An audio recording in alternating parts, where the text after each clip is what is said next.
Hello बच्चों, ज्ञानदीप में आपका स्वागत है। आज हम साहित्य सागर से महायज्ञ का पुरस्कार कहानी का पाठ करेंगे। एक धनी सेठ थे, अत्यंत विनम्र और उदार, धर्मपरायण, इतने कि कोई साधु संत उनके द्वार से निराश न लौटता, भरपेट भोजन पाता। भंडार का द्वार सबके लिए खुला था, जो हाथ पसारे वही पाए। सेठ ने बहुत से यज्ञ किए थे और दान में ना जाने कितना धन दिन दुखियों में बांट दिया था, पर सब दिन होत ना एक समान, अकसमान दिन फिरे और सेठ को गरीबी का मुंह देखना पड़ा। संगी साथियों ने भी मुंह फेर लिया और नौबत यहाँ तक आ गई कि सेठ व सेठानी भूखों मरने लगे। उन दिनों एक प्रथा प्रचलित थी, यज्ञों के फल का क्रय विक्रय हुआ करता था। छोटा बड़ा जैसा यज्ञ होता, उनके अनुसार मूल्य मिल जाता। जब बहुत तंगी हुई तो एक दिन सेठानी ने कहा, ना हो तो एक यज्ञ ही बेच डालो। सुनकर पहले तो सेठ बहुत दुखी हुए, पर बाद में अपनी तंगी का विचार कर एक यज्ञ बेचने के लिए तैयार हो गए। सेठ के यहाँ से 10-12 कोस की दूरी पर कुंदनपुर नाम का एक नगर था, जिसमें एक बहुत बड़े सेठ रहते थे। लोग उन्हें धन्ना सेठ कहते थे। यह अफवाह थी कि उनकी सेठानी को कोई दैवी शक्ति प्राप्त है, जिससे वह तीनों लोगों की बात जान लेती है। धन की उनके पास कोई कमी न थी। विपदग्रस्त सेठ ने उन्हीं के हाथ एक यज्ञ बेचने का विचार किया। दूर की मंजिल थी, सो सेठानी जैसे तैसे पड़ोसी से थोड़ा सा आटा मांग लाई और रास्ते के लिए 4 मोटी मोटी रोटियां बना पोटली में बांधकर सेठ को दे दी। सेठ बड़े तड़के उठे और कुंदनपुर की ओर चल दिए। गर्मी के दिन थे। सेठ ने सोचा कि सूरज निकले जब तक जितना रास्ता पार कर लूं उतना ही अच्छा है। यह सोचकर वे खूब तेज चले, लेकिन आधा रास्ता पार करते करते धूप में इतनी तेजी आ गई कि चलने में कष्ट होने लगा। पसीने से उनकी सारी देह लथपथ हो गई और भूख भी सताने लगी। सामने वृक्षों का एक कुंज और कुआं देखकर सेठ ने विचार किया कि यहाँ थोड़ी देर रुककर भोजन और विश्राम कर लेना चाहिए। यह सोच वे उस कुंज की ओर बढ़े। पोटली से लोटा डोर निकालकर पानी खींचा और हाथ पैर धोए। उसके बाद एक लोटा पानी लेकर पेड़ के नीचे आ बैठे और खाने के लिए रोटी निकालकर तोड़ने ही वाले थे कि क्या देखते हैं, निकट ही कोई हाथ भर की दूरी पर एक कुत्ता पड़ा छटपटा रहा है। बेचारे का पेट कमर से लगा था। सेठ को रोटी खोलते देख वह बार बार गर्दन उठाता, पर दुर्बलता के कारण उसकी गर्दन गिर जाती थी। यह देख सेठ का हृदय दया से भर आया। बेचारे को कई दिन से खाना नहीं मिला दिखता है, तभी तो यह हालत हो गई है। सेठ ने एक रोटी उठाई और टुकड़े टुकड़े कर कुत्ते के सामने डाल दी। कुत्ता भूखा तो था ही, धीरे धीरे सारी रोटी खा गया।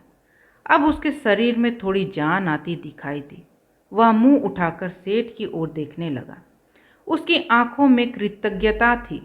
सेठ ने सोचा, एक रोटी इसे और खिला दूं तो फिर चलने फिरने योग्य हो जाएगा। यह सोचकर सेठ ने एक और रोटी टुकड़े टुकड़े करके उसे खिला दी। 2 रोटियां खाने के बाद कुत्ते के शरीर में शक्ति आ गई और वह खिसकता खिसकता सेठ के समीप आ गया।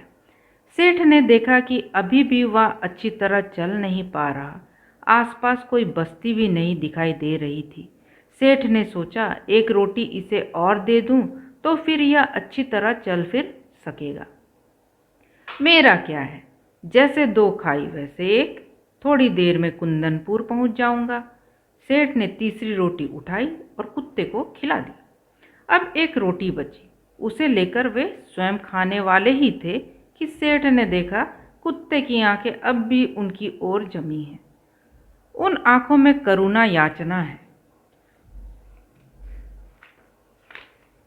सहसा सेठ के मुंह से निकला, हाय, बेचारा ना जाने कितने दिनों से भूखा है।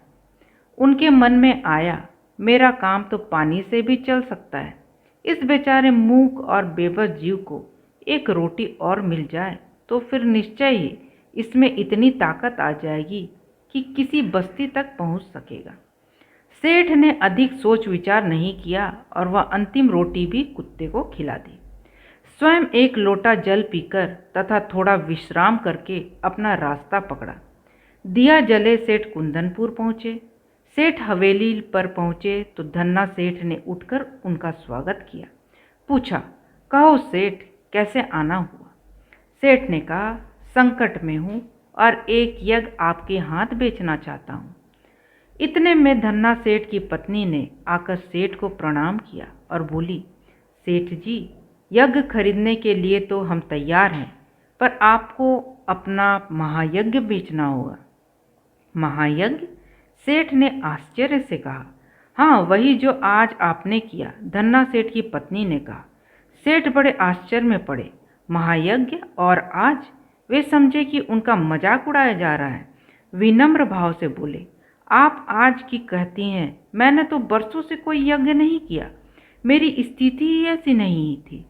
धन्ना सेठ की पत्नी ने गंभीर भाव से कहा, नहीं सेठ, आज आपने भारी यज्ञ किया है।